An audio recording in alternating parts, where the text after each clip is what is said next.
Buffett used to say, it's 5 o'clock somewhere, but not here. I'm Doug Kelly.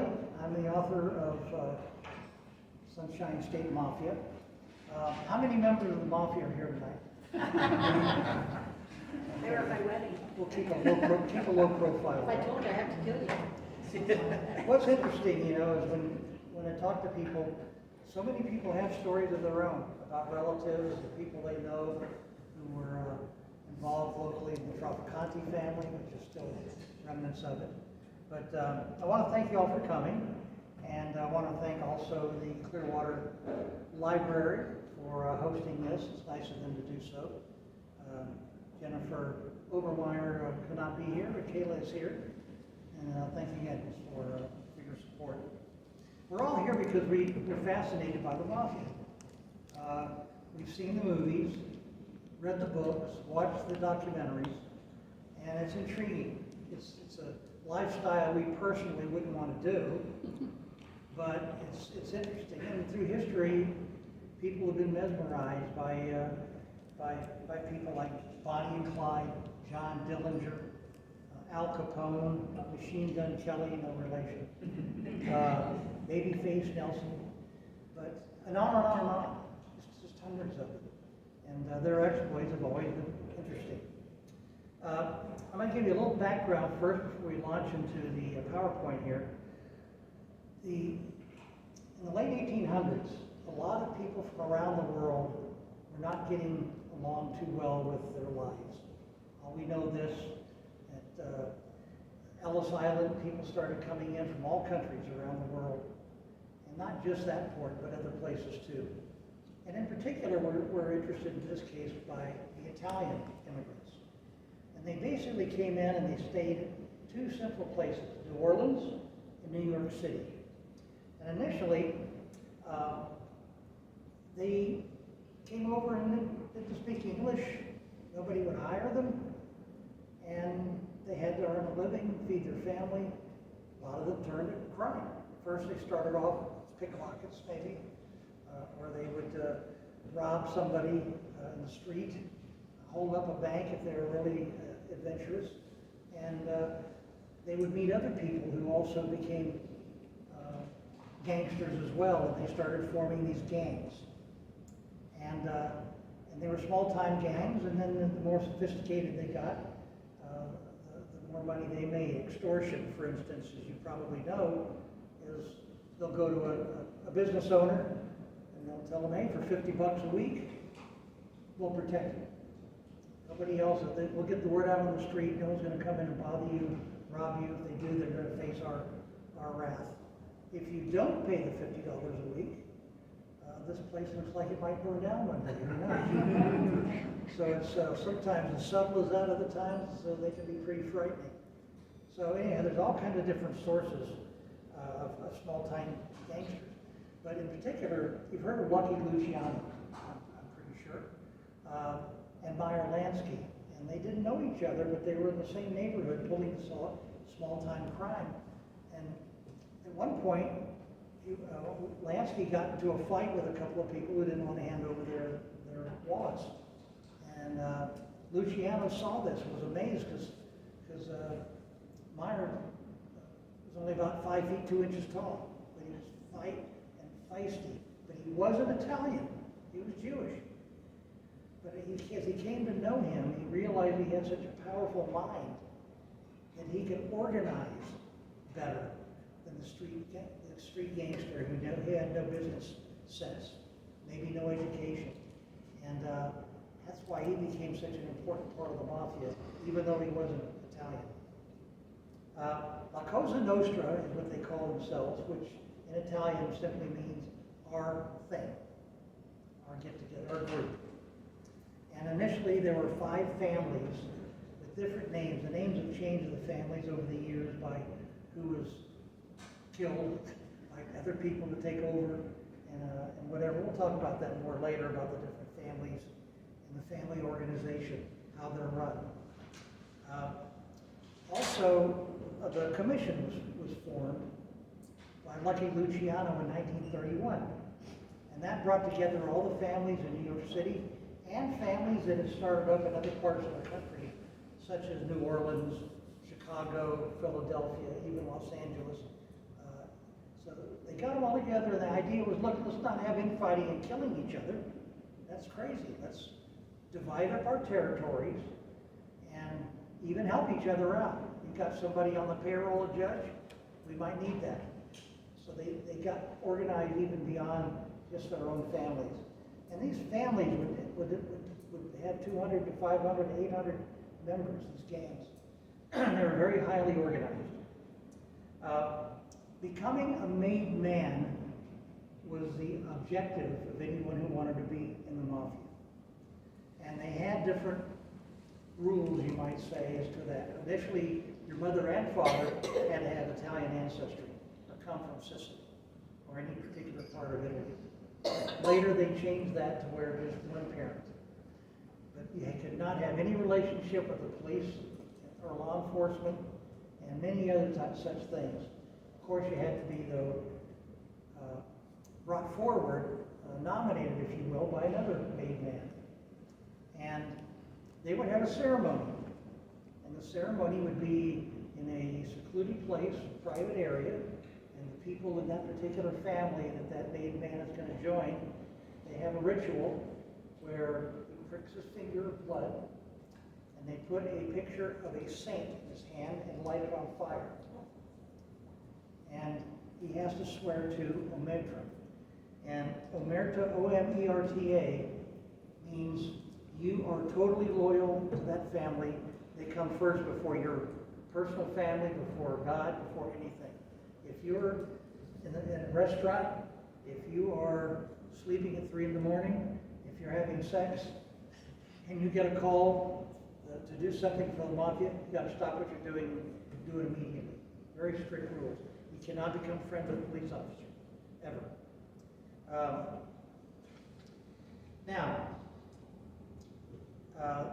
The greatest thing that happened to the street gangs and the ones making money off of prostitution, off of extortion, kidnapping, burglaries, robberies, all those means that hoodlums get involved in, Uncle Sam did them a huge favor. They had a prohibition. Prohibition was enacted in the Olmstead Act in 1919. It came in, but it went into law in 1920. That meant nobody was allowed legally to consume alcohol or sell alcohol. And that lasted for 13 years until 1933, when it was repealed due to huge pressure from the whole population practically.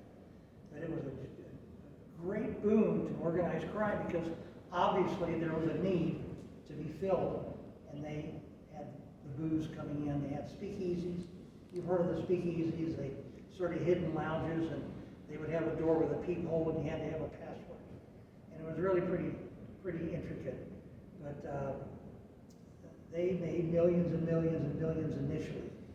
But after Prohibition, when it was gone, and they obviously didn't have any great advantage then providing liquor, they turned to gambling, casinos, etc. So that's where Meyer Lansky came in. So he taught all these different gangs how they could launder money through legitimate businesses, and how they could keep track of the skim of money that they're going to report as opposed to not report. And this got much more sophisticated as they went on.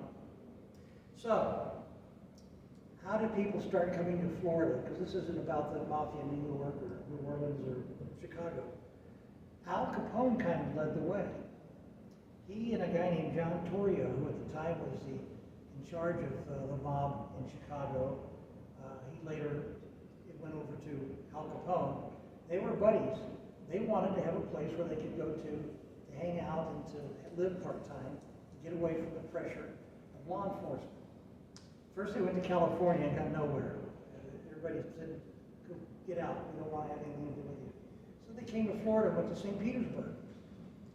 Capone bought a house, invested in different lots, even a club locally, and that went well until Elliot Ness from the Treasury Department caught up to him, and he got the tax evasion problem. He had to sell all of his properties in St. Pete. After he did his time, in the late 1930s, he bought a place right off Miami Beach, in one of the islands. We'll talk about that in a minute. But what happened then is they had huge influence, because Meyer Lansky also heard about it. And there was great advantages to Florida. There was practically no law enforcement. Even in the cities, there was a very small listing of police officers and the judges. There weren't that many judges. The rural areas were practically self-ruled. If somebody stole one of your horses or your cows, you'd take care of that yourself. So it was real easy to come down and find a cop who was making $30 a week and offer to give him $100 a week if you look the other way, or sometimes even help. So it was so easy to corrupt people in Florida, and there was practically no law enforcement, and the weather.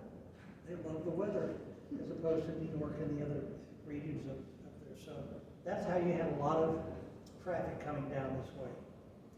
And inevitably, of course, the gambling was rampant, especially in South Florida, Miami, Hollywood, Hallandale, and the racetracks. They got into the racetracks, as well as the gambling houses, and made tons of money. And then, of course, the drugs. And pretty soon, drugs supplanted all of them.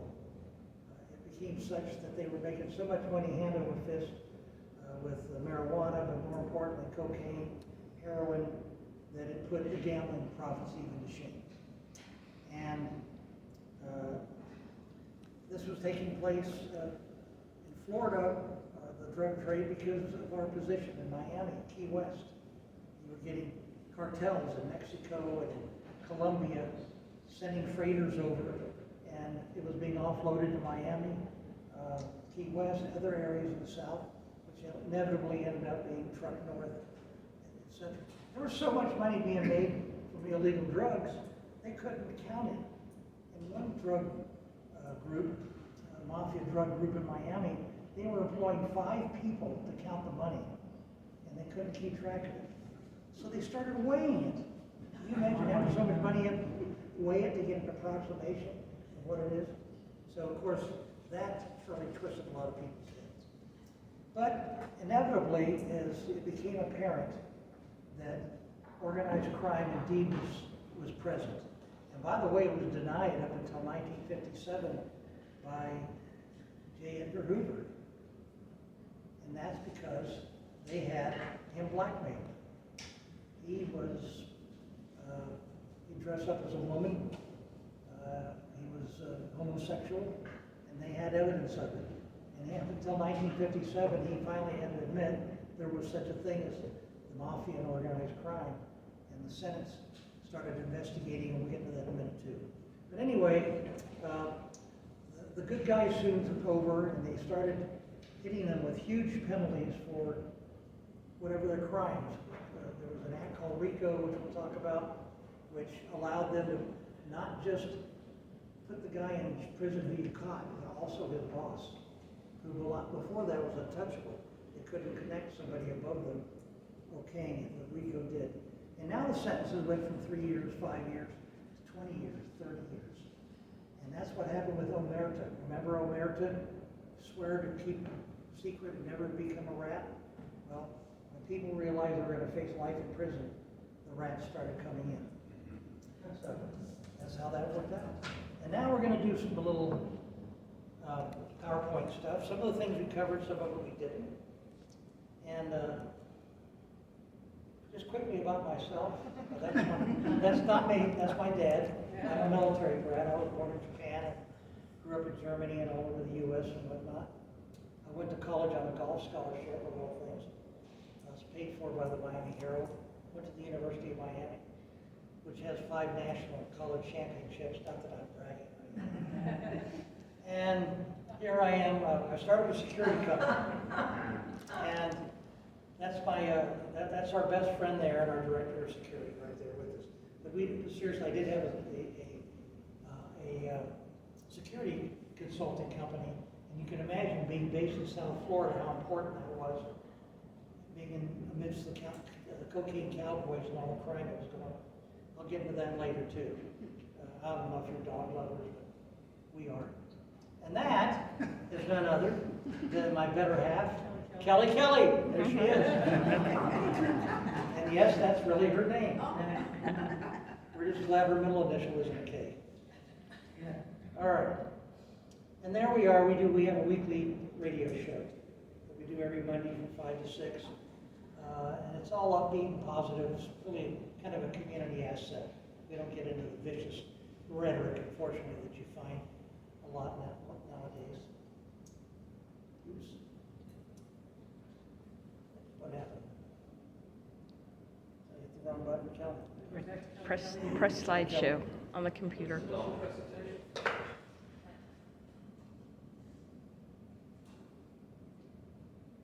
It's not coming up large. See up at the top, slideshow.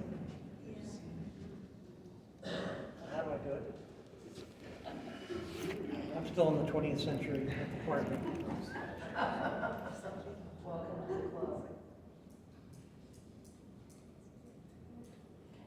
right. What would I do without her?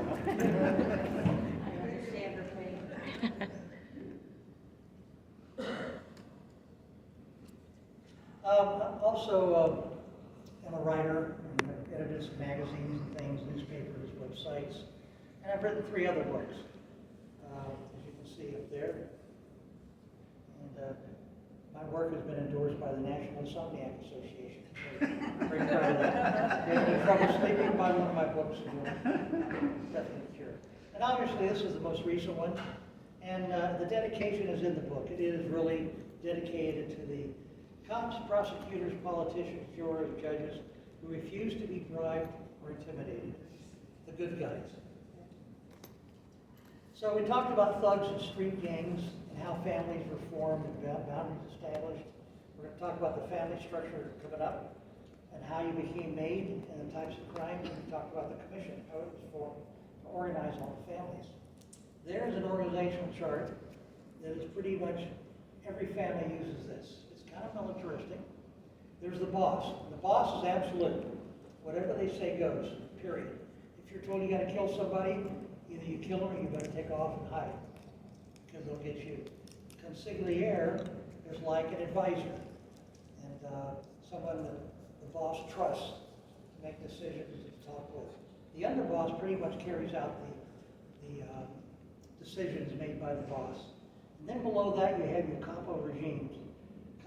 Capo for short, or capo, and they're like your captains, and they all have street gangs under them.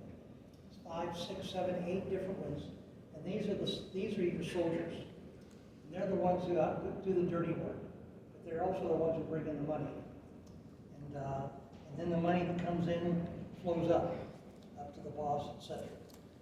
And below that are associates, and associates are people who work with the mafia, but they don't qualify because they're not Italian, or they are more involved with something else, but they still help the mafia whenever they can.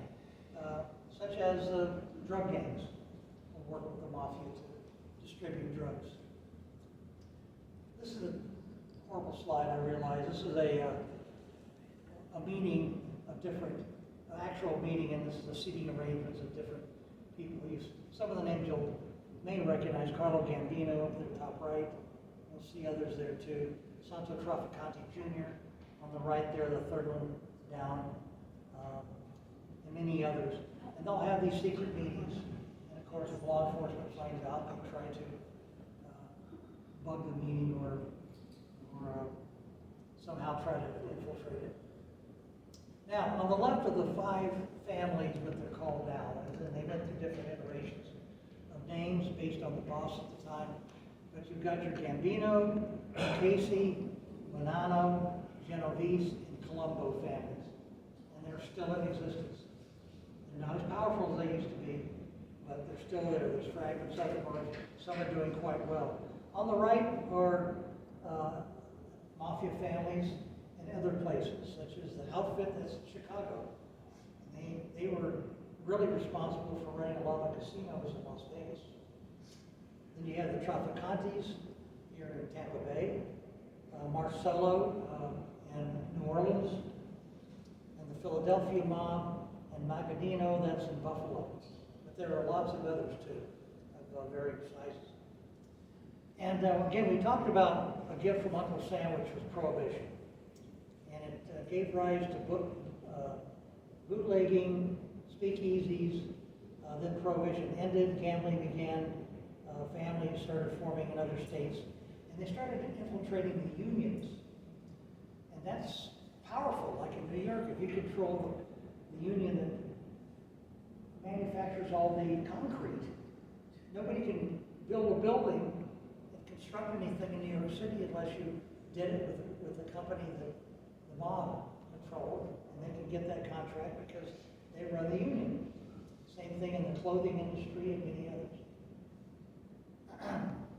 All right, that's not a very good slide, but that's 100-something years ago they shot this. They, as we know, didn't have the greatest equipment, cameras and what have you. But this is the Prohibition campaign. It was really rampant. It was heavy in the late 1915 and 1919. And you had the dries and the wets. The dries were people who were for Prohibition. They did not want anything to do with it. They wanted to, they lobbied their congressmen and their senators and what have you to not support it. And here's somebody in Tallahassee going around campaigning. And then you got another dry force where they were doing demonstrations. And they were vote dry. And they did vote dry. They ended up putting in Prohibition in 1920, as we said, and it was a disaster. But it was the greatest thing that ever happened to the Mafia. And of course, there were lots of raids during Prohibition to find the booze, and they'd be in all types of different places. There's another bust. Oops. On the left there is a guy named Jorge Cabrera. In the Florida Keys during the 80s and through the 90s, he was a very prominent drug smuggler and dealer. I lived in the Keys during that time, and everybody knew who he was, and he was vicious and dangerous, and people were taken out fishing and would not come back sometimes. So it was very, very tough. And when Bill Clinton was running, he gave $20,000 to the Democratic National Party. That's Hillary, if you might know, on the right. When they found out about his reputation, they wrote a check for $20,000 and sent it back to him. They didn't keep it. But he was very prolific, and here we go. This is a sad story. This is Gus Bolus. Getting not a great picture, but he was a Greek fellow who came over, went to Canada when he was a teenager, and started working for fast food, like a submarine shop.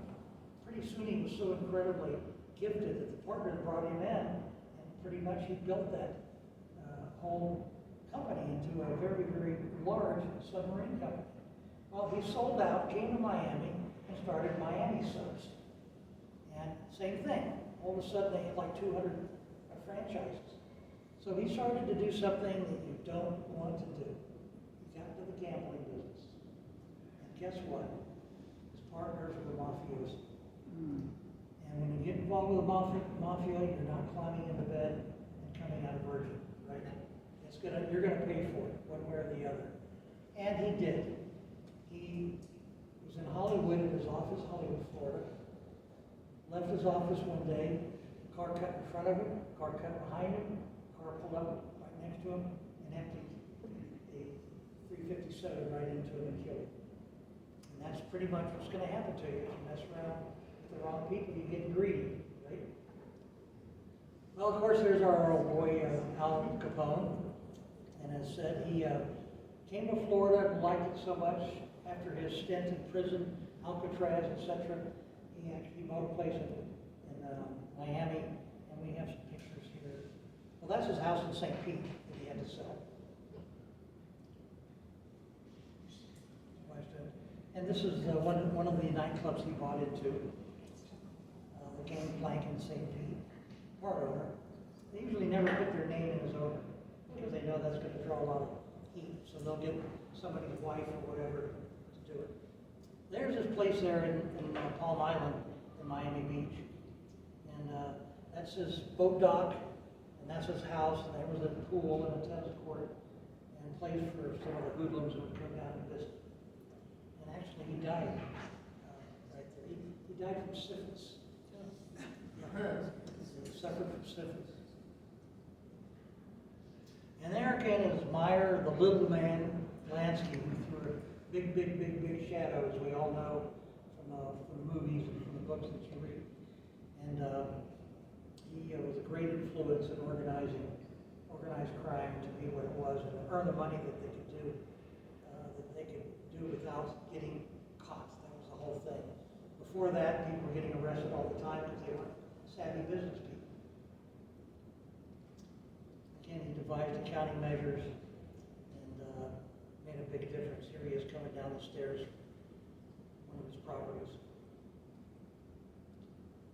This is one of the, by the way, right after these people started coming down in the 30s and 40s, it opened the floodgate. There were not just hundreds, like thousands of gangsters coming to Florida. Sometimes they would represent their family in Miami or Orlando or Jacksonville.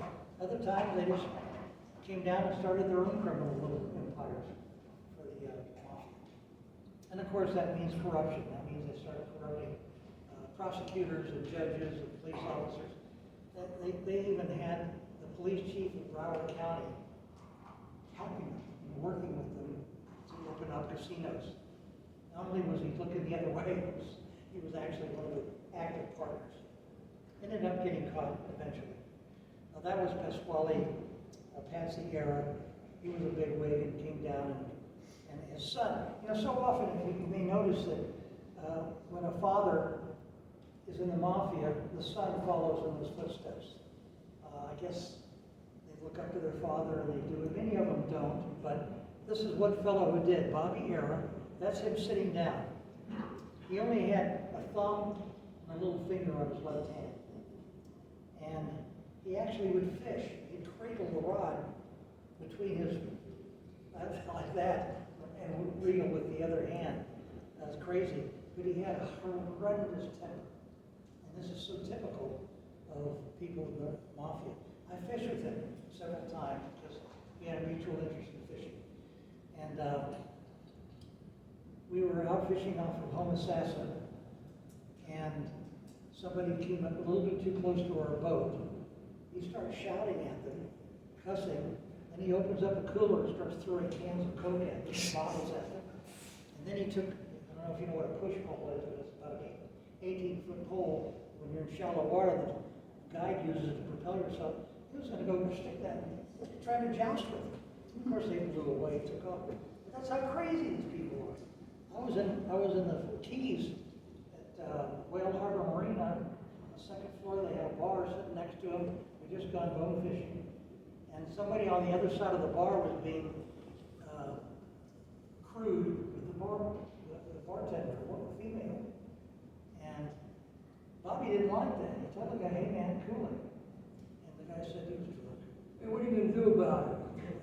Bad thing to say. He got off his seat, went over, grabbed the guy by the hair, knocked him down, punched him, kicked him. And the guy finally, bleeding, got up and ran out the door, ran down the steps and took off. And he gets back and sits down and says, "Yeah, that bonefish you missed was really a big one." I'm like, "Nothing." I just almost killed somebody in front of me. So you don't want to hang around those people too much, you know? So the security company comes into play here because that put me in touch, like it or not, with different people who are mixed up in crimes. And you can't always tell what somebody's profession is. It's almost like being a shoe salesman. Somebody comes in, they want a pair of shoes. You don't say, "Here, fill out this resume and give me your background and your date of birth now." You sell them the shoes. You don't ask them. Well, it's a little different in our case. We're kind of careful if we suspect somebody's involved in wrongdoing. We don't want to work for the bad guys against the good guys. But sometimes you can't help it. Mystery shopping is one of the things my company did. We still actually have a security license. And that means we send people into businesses posing as customers. Nobody in there knows what we're doing. And we inconspicuously make observations about attitudes, about service, whether anything's going into the tip cup instead of the cash register, things such as that. And we send a report to the owner of that business. That was one of the things we did. Oops. And besides other things, this is what really happened, got us involved too. I became an expert, if you will, in technical surveillance countermeasures. And what that means is locating clandestine listening devices, telephone taps, transmitters, hidden cameras, and I was doing that all over the world, all over different countries. Well, when the cocaine cowboys found out about it, and the Mafia found out about it, they are, of course, targets, right, for having their conversations intercepted. So they would come to me, and I turned down many a job. But one time, somebody came in with an attaché case jacket tie. They looked very legit. Gave me his card. He says, "We have an airplane I'd like you to check. Because we just bought it. We think maybe it used to be a drug plane, and there may be transponders on it so they can track our plane." I said, "Where is it?" He said, "Just Bahamas, not far." All right. So we agreed on a price, $6,000. And $3,000 up front, $3,000 when we got back. So we went down, Executive Airport down in South Homestead, near Homestead, Florida. Flew 4 hours to Great Managua. It was not that close. 4 hours over open water. This little plane turned out to be a DC-6. You gotta walk up steps to get to it. Got inside, and there was no seats, just plywood slats on the floor. And of course, the odor of marijuana practically blew me out of the plane as soon as I stepped in. So we found some transponders on it.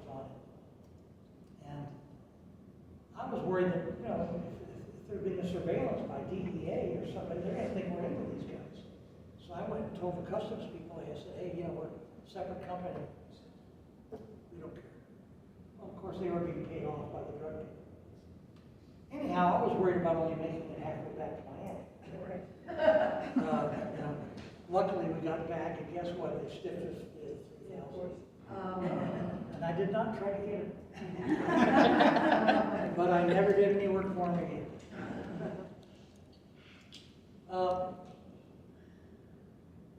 You can see this guy down by the tree, the oak tree on the right there. His name is Burton Goldberg. He had a club called, what was it called? I'm drawing a blank on this. The Mutiny Club. And it was in Coconut Grove. Beautiful place, overlooked Sailboat Bay, Biscayne Bay. And it was, talk about a den of inequity. I mean, it made Studio 54 in New York look like a Boy Scout affair. Everything was going on. And this guy hired us to do mystery shoppings there. So I got their membership card, which was hard to get, and went in, and unbeknownst to anybody else, I would sit at the bar counter and watch what's going on. And there were all kinds of sports people coming in, football players, baseball, celebrities. Schwarzenegger was there, not when I was there, but had been there before. And all kinds of undercover cops were in there. And right across the bar were cartel people doing, they all knew what each was doing. All of the cocktail waitresses were for hire. And, they would disappear upstairs. And, so I was told, don't go anywhere else except downstairs at the club, and that was fine. But it was right out in the open, and that means people were getting paid off to let him operate this club for like 13, 14 years. There it is today. It's the Mutiny. Is a legit club now. And this is a typical thing that happened in the Mutiny Club. Some guys were up in one of the hotel rooms, suites. They had so much cash, they didn't want to walk around with it, so they put it in the bathtub. And one of them somehow was smoking in the bathtub. Yeah, it caught fire. And they had to get out, but the cops had been called. They didn't want to run down. So they're trying to climb, those are drug guys trying to climb down, cops up on top of them there. I mean, that thing hit the newspapers. This is what's going on. So this guy, when When I was there, he was there. He was sitting with two henchmen, Neil Delacroce, or Croce, some people call it. And look at that guy. I mean, it's scary. And I asked the bartender, I said, who is that fellow? He said, he's Neil Delacroce. He's in the Gambino family. He's an underboss. Oh, that's cool. We're going to send him over a drink. He says, no, you don't want to mess with him. And when those eyes, they would scare the hell out of you. Okay.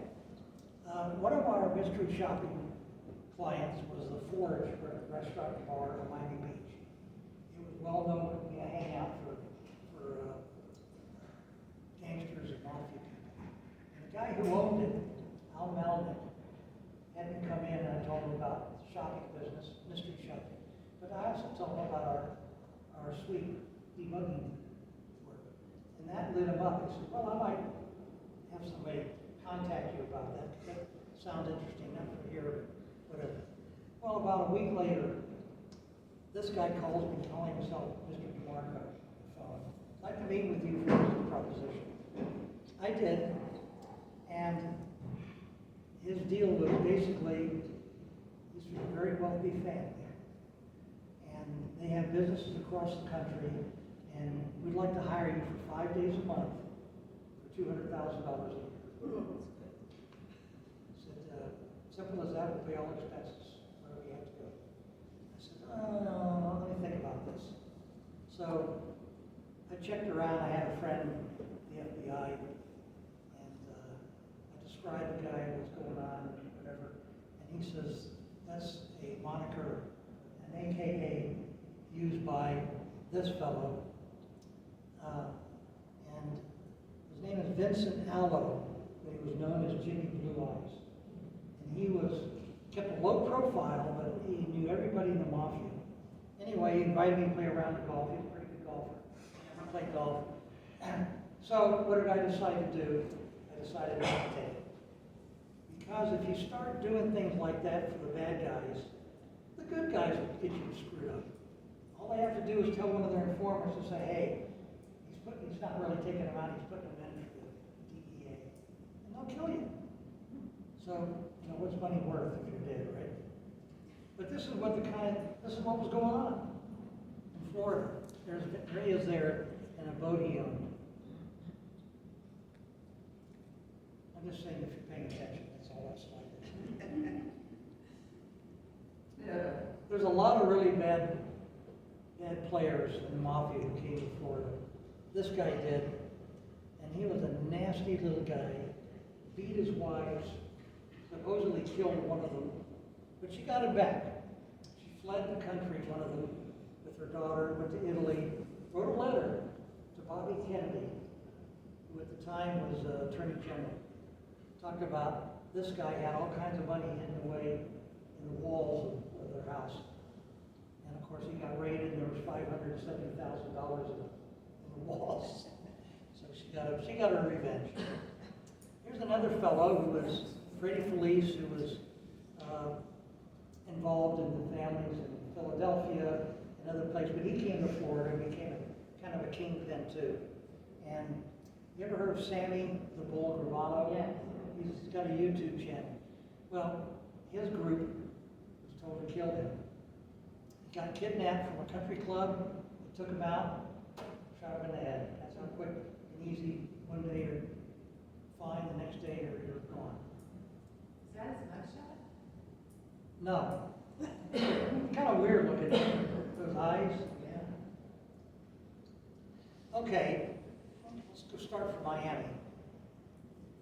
Miami, again, geographically, is a great place for anybody who wanted to import drugs. You can come in there by plane, by boat, by all kinds of means, even by mail. And of course, they had a lot of people coming over from Cuba during the Cuban crisis. And what did Castro do? He got rid of his mental patients and his thieves out of his prisons. He sent them along too. They got here and started getting involved with mobs, with the being soldiers and whatnot. And the crime rate went up, skyrocketed in Miami, South Florida. Now, who Who knows who that is? That is Griselda Blanco. She came from Colombia to Miami, and she became known as the godmother. She rose to the top of the cocaine trade, and she was making millions and millions and millions of dollars, super violent. Right now, there is on Netflix a series called Griselda. If you see it, she didn't look anything like that. The one on Netflix is gorgeous. No offense to her, but she's not gorgeous. But she was dangerous. And what did she make her money on? Not that kind of coke.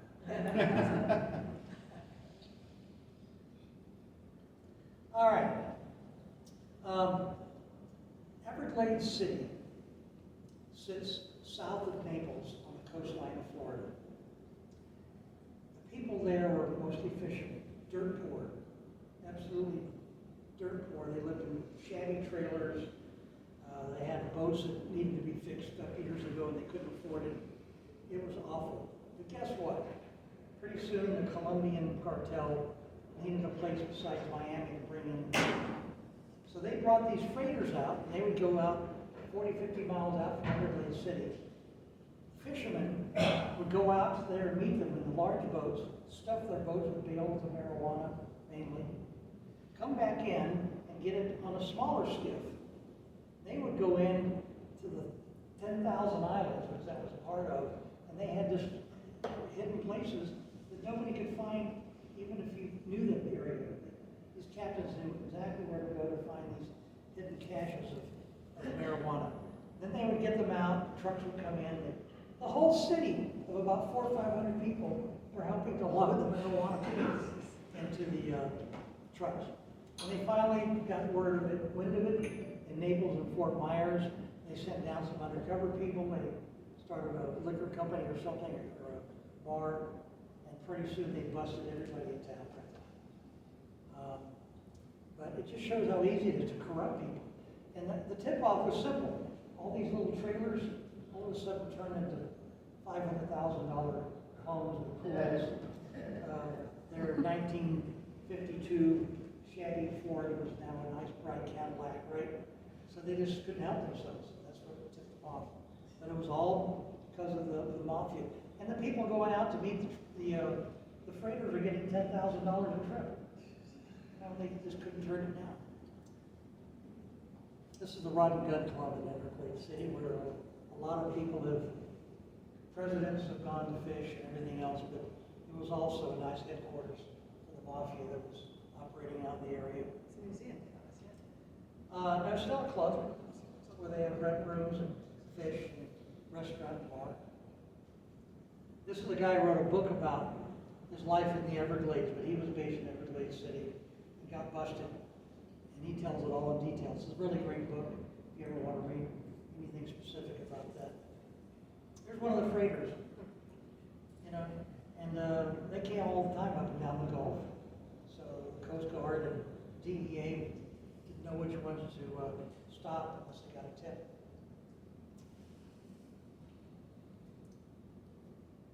Okay, we're switching over here to Palm Beach now. And this fellow, Ed Bradley, known as the Colonel, opened up a club, a beach club.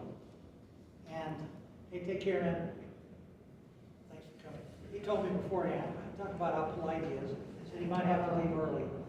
So thank you for that. Anyway, he opened up this beach club openly, had the local newspapers in his payroll, the police chief, everybody. And it was a posh, beautiful place. I mean, you had to be a high roller to go to this beach club. And he operated that until, I think, 1898 until like 1946, until he died. But it was all gambling, and of course he was part of the Mafia. There's his club there.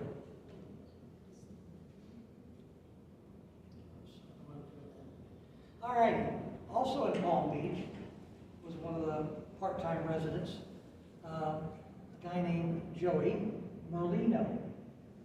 He is, to this day, the boss of the Philadelphia mob.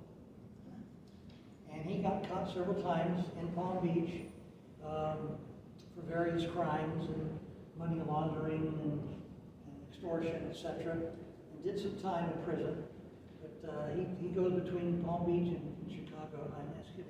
Philadelphia, and he's only about this big, but he's got that really deep, neck tight voice that really makes you impressed and scared when you talk to him. All right, we're over in Tampa now. This guy's name is Charlie Wall. Charlie Wall was not Italian. He was obviously American. He was born to a very well-to-do family in Tampa. He could have easily had a straight life and been very successful on money. He turned to a life of crime. And he fought for a while. The initial Tampa boss was Ignazio Italiano. But he kind of moved in on his territory and became the top dog until a fellow named Santo Trafficante came in, and they fought back and forth. Inevitably, in 1954, Santo Trafficante Sr. died. But before he died, he made a pact with him they would not harm each other. That had nothing to do with his son, Santo Trafficante Jr. felt, I did not inherit that agreement, and proceeded to murder him. Suspected of murdering him. And when you're found with dead and bludgeoned with, and I don't mean to be profane here, but with your penis in your mouth and a ace of spades or something like that, it was to show it was a game, it was a Mafia hit. So pretty disgusting. But he was killed trying to take over, and that's Santo Trafficante Jr. Looks like a decent guy. Yeah. He actually was. He looks friendly. Yeah. I figure he's an accountant or. Yeah, that's what it looks like. But believe me, he had no compulsion or was not a bit reticent. If somebody came into his territory, they would be gone. They'd have a trunk of the car or whatever. And he was a really smart guy. And he built the drug trade and actually went to Thailand and Asia and went up to the Netherlands where they were producing heroin. And he opened up a whole trade situation and developed the heroin trade here in Tampa. But he did a lot more than that. They had all kinds of companies here where they were using as front companies. And also, have you heard of Molita? Yes. Molita is a form of gambling where they get like they're about the size of a cube, of a pool cue ball. And they would number them from 1 to 100, put them in a bag, shake them up, reach in and pull out a number. And that would be the winning number of the week or of the day. And people could bet 50 cents or $1 and could win $500, $300, $1,000. And it was very popular, especially in the Latin areas of Miami, Key West, Ybor City. And that's where it really proliferated. And he started getting this, the Molita going even higher. And of course, now it's not so much, it's still there, but it's not as much because we have legalized gambling now. That's where they got it from. Yeah, absolutely. Now, that guy on the left is Jimmy Longo, and I have a connection to him. My first cousin, Suzanne Longo, that's her husband's uncle. And if you talk to my cousin and ask if they were ever involved in the legal issue, well, of course they know. But him and they, meaning Vince and Suzanne, bought a lot of different apartment complexes, sort of low down, not very good ones, lower middle income. And they fixed them up, and they had a huge income coming in. More importantly, they could use it to flow money in. And if somebody isn't really familiar with how much money you're actually making, they can claim they brought in $50,000 a month, but in in fact, they're only bringing in 10 or 20,000. And that's how they can take the money and seemingly illegally. Sure, they'll pay taxes on it, but that's how they clean their money, a lot of it. Anyway, Vince has passed away, but Suzanne still lives in Tampa. And here he is with a couple of other people who got banged. But he was part of the Tropicana family. He worked at the Columbia restaurant, which was a hangout for the mob, and a bunch of other things that they get involved in. He was actually also a driver for Junior, Tropicana Junior. Just want to see if you're awake. All right, that guy on the right is a very interesting person. And he was part of what was called the Dixie Mafia. And the Dixie Mafia was basically a group that started of rednecks, of Southerners in Mississippi. And pretty soon they started doing criminal activities, kind of like the Mafia, throughout the Southeast, including Florida. And on the right, Harlan became a Bolita kingpin and throughout Orlando, and he also worked with the Tropicanas as well. And he's, I know here.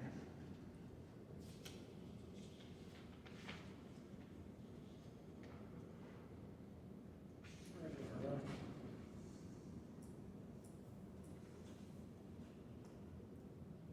Blackburn, couldn't think of his last name. Harlan Blackburn. It's okay, so you can read it. I do things It was easy. smaller than the heart. Yeah.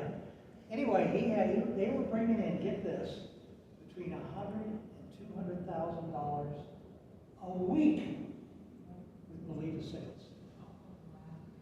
And the problem is, when you have that much cash coming in, you got to be trustful of the people going out selling the tickets. And what they can do is pretend like somebody won and go pay them the money that person doesn't exist.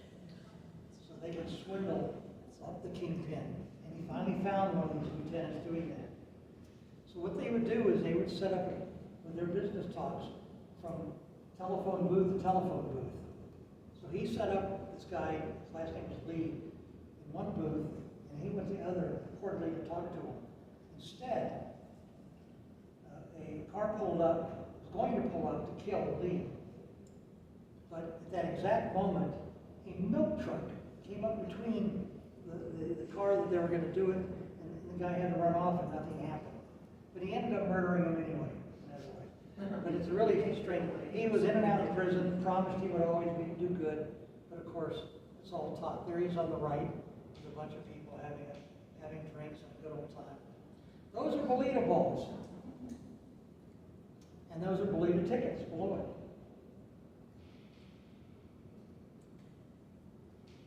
Another little artificial intelligence view of it. This is not a very good picture. And again, I have to apologize, but a lot of the images from back then that I wanted for this are not very good art. But this is basically a bust up in the Panhandle. And there's all kinds of things down there. There's drugs, there's cash, there's weapons, etc. And this happened to occur often as law enforcement became more prominent. And then finally, in Jacksonville, the main problem in Jacksonville were street gangs, and they still are. They've got terrible problems, especially when the Mafia started using them to get involved in the drug business. This fellow was a mobster in Pensacola, and he's now doing life in prison as he and some of his accomplices came in and murdered his entire family of the guy who he was targeting. And it was a business partner, because he knew he had a safe there with money in it. So he went in and killed his whole family just to get into that thing. So he's doing life in prison. Anyway, congressional interests started getting involved. This was Estes Kefauver. In 1950, he opened up criminal investigations all throughout the country, 14 different cities, including Miami and Tampa. And in 1957, there was another one. This is John McClellan had a committee. You may notice on the bottom left there, that guy, Bobby Kennedy. So they started realizing that the Mafia had infiltrated the trade unions, and they sought to bust that up. And all of these committees, whatever, came to nothing. They passed a few big laws and nothing ever happened. So, I'll be glad if you want to get a book. I'll be glad to sign and personalize it to you. If you don't, I know where you live. And I've got some very nasty friends. Friends in low places. So, I want to thank you from the heart of my heart. If there's any cues, questions you may have, right up on our time here. Anybody have any questions, comments? Why were there so many non-Italians? I mean, there were quite a few I saw. Well, there were, I did, in the book I have a lot more. And the book goes into a lot more detail about each of these different people. But some of them are just interesting because they got mixed up in organized crime. And the book is a Mafia, but it's also mobsters and organized crime in Florida, which takes in some of these other gangsters of prominence, or people who are infamous, I should say. Yes, sir. I've always heard that Al Capone was released early from jail because of syphilis, and he was going crazy. He was incarcerated in 1931, and he got out, I believe, in 1939. And he was in Alcatraz, and he was under medical care because of the syphilis. And I don't know why they didn't cure it. Maybe they couldn't back then. They did, no, they couldn't. But That kind they of said stuff. that he was, Oh, he yeah, he lost was- his mind. He was losing it, and he'd come back. His wife basically, took over taking care of him.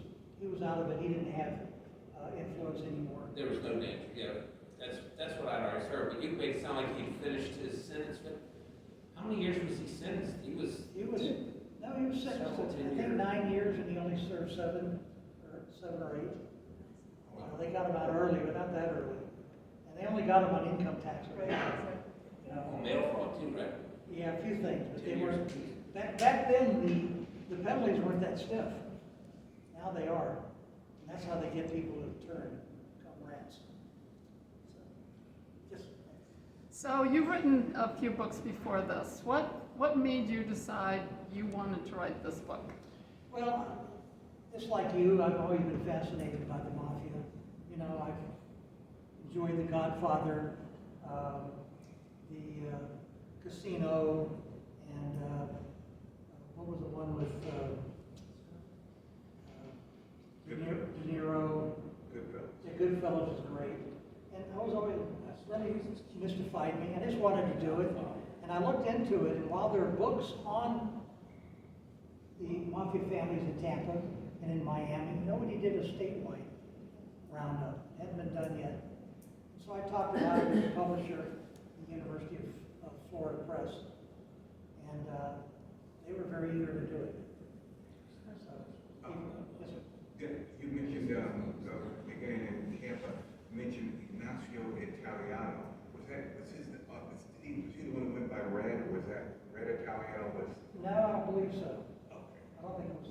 Because the Italianos were in Tampa, and Anthony Distributors, Miller used to be Miller, his son, I knew the son was a friend, and they, his father was Red Italiano, who was who fled to Mexico. But that was years ago, I don't know if it was the same one.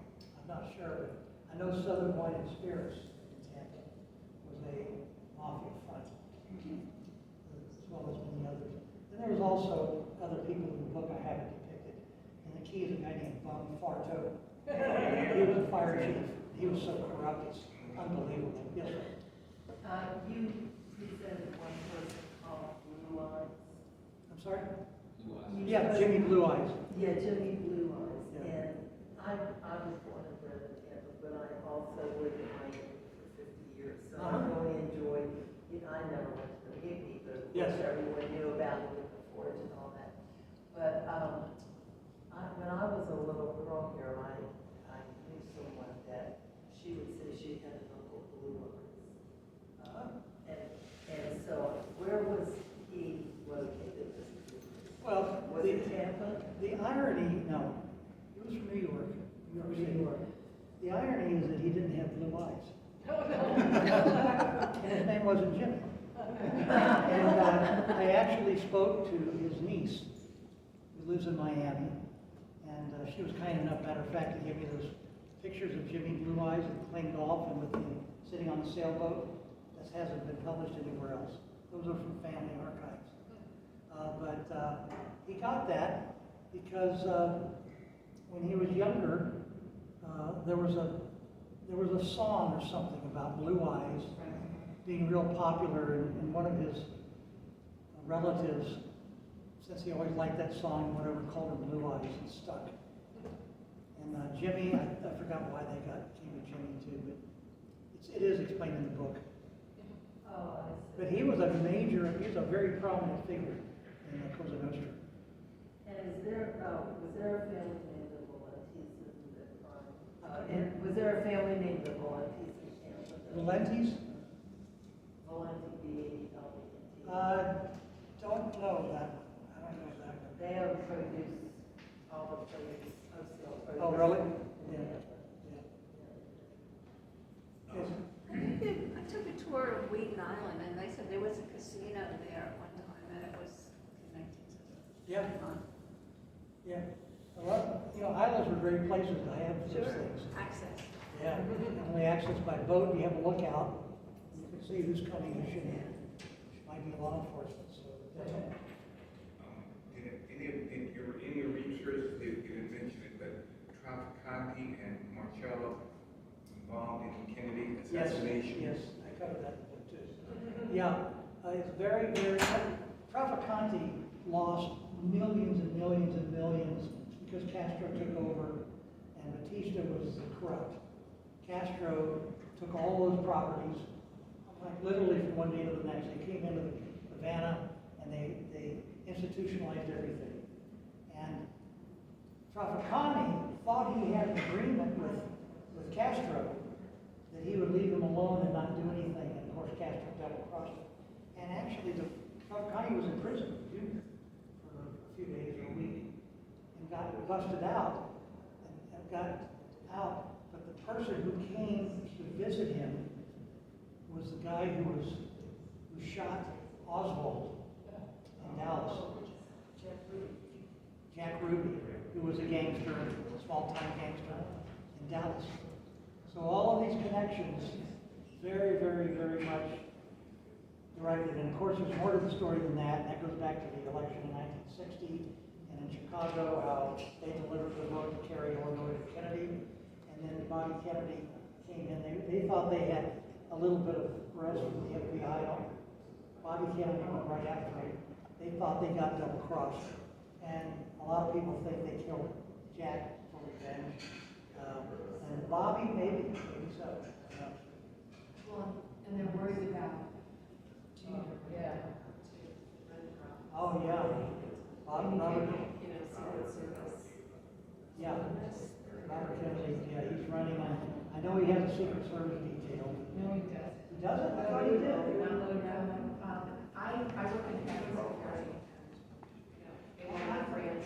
Because I've seen him, some pretty big guys, it must be He's like, got a personal body. Yeah, He's that must be personal nice. protection. they were wearing metal things. I thought they did. No, they refuse to give it to him because they say he's not a legitimate ticket. Well, they're confused. I understand. Yes, sir. So is there much mafia activity over here in Clearwater? Mainly Tampa? Not so much, not so much. You had mobsters who had residences over here. As a matter of fact, in the book, I have a whole listing of residences, former residences of mafia, people throughout the state came down and where they live. A lot of them now are obviously different owners, or the whole place was leveled, they put up something else there. But I still have all the addresses. $25, double half price. Now, they retail for 28. They are also available, by the way, you don't have to buy them here, you can get it on, if you want, on Amazon, all of them on site. Barnes and Noble sells it. The only difference is they won't be signing it. Is there ever a connection between Babe Ruth and the mafia? I've never heard that. No.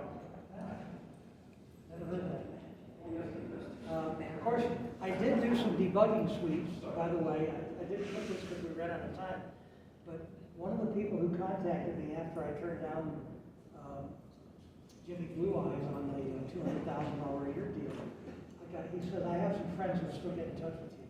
Frank Sinatra's security guy got in touch with me. And I flew out, did debugging on his place, also Dean Martin's, Bob Hope, although that was in London, I did it. Ferdinand Marcos.